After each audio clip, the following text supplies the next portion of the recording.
February 8th, 1942. When facing a crisis such as the one emerging on the central sector of the Eastern Front, this week the Axis High Command reacted in a rather unusual way. Besides rushing panzer and motorized infantry divisions in a most likely futile attempt to stop the advance of the Soviet cavalry towards Smolensk, this week the Germans launched an unexpected counterattack in the sector of the Northwestern Front.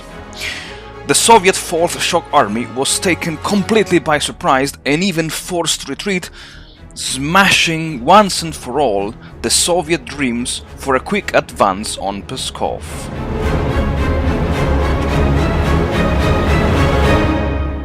Howdy folks, welcome back to the channel and welcome to a new weekly episode of War in the East 2. Now, despite my enthusiasm in crashing the Germans in this winter counteroffensive, to say this week, or better this turn, I am slightly less smiley compared to last turn. Because yes, this week, let's say the divisions that began Operation Barbarossa as part of the 11th Army, and therefore I believe the divisions that took Sevastopol last year already, they made their sudden appearance on the front line. And I will show them in a second. First of all, let's have a look at the turn summary. Okay, as you can see, I've lost 33,000 men. And 44,000 were moved from the reserves to the map, and overall I got almost 113,000 men on the map, and nearly 70,000 men as replacements. And the Axis still got 54,000 men in total, so I guess as replacements and on the map, most likely. Let's have a look at the events briefly. We have the Royal Air Force raids in 1942, the excess garrison, in Italy. Okay. Partisans and partisans. Losses-wise, we have, as I said, okay, 14,000, and yeah. So 2-1 for in favor of the Axis, which is okay. And still, the Axis didn't reach 1 million men. That's okay. That's interesting. Still, air losses pretty much none, because neither side flew air missions. Let's say the biggest concern is now coming from this sector, from the sector of Staraya Russa. Did I lose any leader? I don't think so, no, because yeah, exactly. Only I think the 4th Shock Army got pushed back over here, and this is now really scary because when I looked at the battles, like okay, the 4th Shock Army didn't have any support unit, but I was like really surprised by this sudden appearance of the 11th Army, and it makes sense to me, because when you want to attack a level 3 fortifications, you want to stuff as many pioneers, or let's say engineer units, as you possibly can. Yeah, the thing is that he then kept pushing forward, and yeah, that was a bit unexpected, and I don't know what his plans are in this sector. He can put pressure here, create a zone of control like a bottleneck, and then trap all these rifle divisions here, or he could push, I don't know, into Valdai and then cut this railway here. I have no idea. This attack caught me completely by surprise. So in this sector of the Northwestern Front, what I will do this week is yes, to pull back to a more defensive line, to a more defensible terrain. Oh my god, I cannot talk today. And ideally, I could just have a line behind the Lovat, and to protect this areas over here. I honestly don't care too much about this area, because there are no railways, there are no rail yards, no depots, so I will just pull back behind the Lovat River. I don't know if my opponent is watching me, but I think I might sacrifice some units just to feed, you know, to delay his advance and to say trick him in believing that yeah, he's winning, because oh my god, he encircled some rifle divisions. So yeah, I think I will do this. Actually, I will sacrifice I think this one will become a guard unit. Let me double check. They led the 111th. Oh yeah, or in I think 6 turns. Yeah, in 6 turns. So I will evacuate the 111th, but I will sacrifice the 245th and the 177th. You know, just for the greater good. Yeah, the 21st tank. The 21st tank also will become something, right? I think. Let's quickly have a look at this 21st. Where's the 21st? I'm not supposed to have tank divisions here, so okay, 38. The 103rd Tank Brigade. Well, you know what? I think I could even send it back to the reserves in the upcoming turns. But also, so yeah, that's the plan. Here my units are a bit beaten. Yeah, I mean they're not in a too bad shape. So yeah, let's just reassign briefly over here the 90th. Yeah, let's do this. Ideally, could just have like a small salient here in this heavy wooded terrain, just to delay my opponent for as long as possible. And yeah, I think that should do it. Hopefully, I don't want to make him make his life too easy over here. The other thing is that what I wanted to say.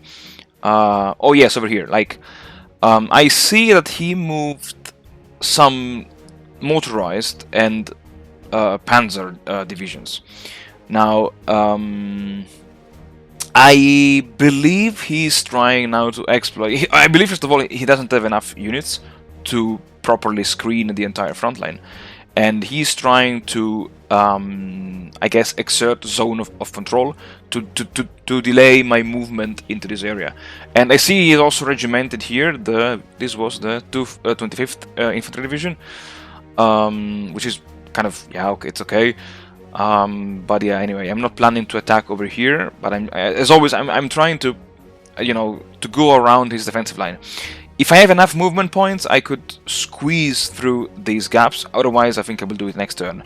But overall, if, let's say, my plan works, like, maybe not this week, but next week, I will for sure, and I say it again, for sure, trap all of these units into this gigantic, enormous pocket.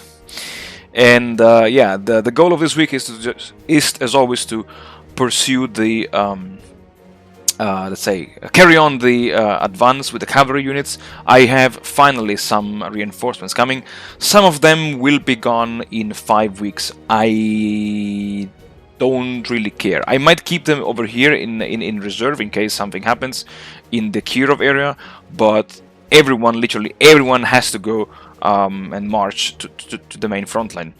Also because I don't know why he regimented here some divisions, but he kept the 88th Infantry Division here intact in Dubrovka, so I might even let's say put some pressure over here with some cavalry units.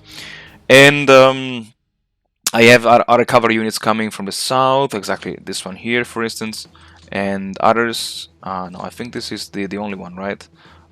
Yeah, so let's quickly move these guys over here. The central front, okay, still a space for one unit, so let's just, yes, the 10th Army, so next week these guys can also march into the, I would say, into the breakthrough at this point. And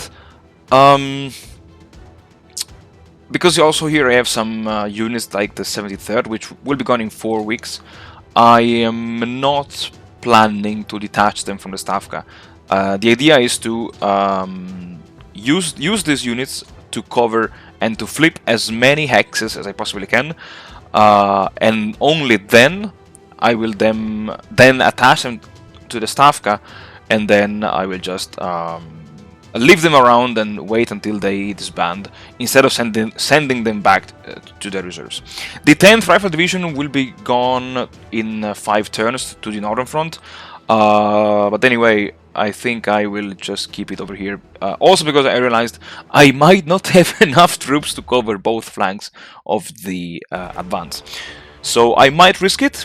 I might risk exposing leaving some hexes empty, but I really want to this week and next week to cover, to flip as many hexes as I possibly can. Ideally reaching Vitebsk, maybe not Smolensk, because I see some units over here, but Vitebsk and then Smolensk and to cut this railway line over here. Yes, so that's all for this brief introduction. I mean, 10 minutes of introduction is quite a lot. But anyway, as always, my friends, the time has come to jump straight into the episode. Alright folks, so I will be fast in this voiceover because again I'm recording it at the time of the day in which people are normally going to bed, so I don't want to be too loud for too long. But yeah, I mean, first of all, my opponent commented in the previous episode that oh Matteo, you have no idea of what's coming, and from the most unexpected direction. I think I managed to find it, and you will see it here now in kind of an overimpression.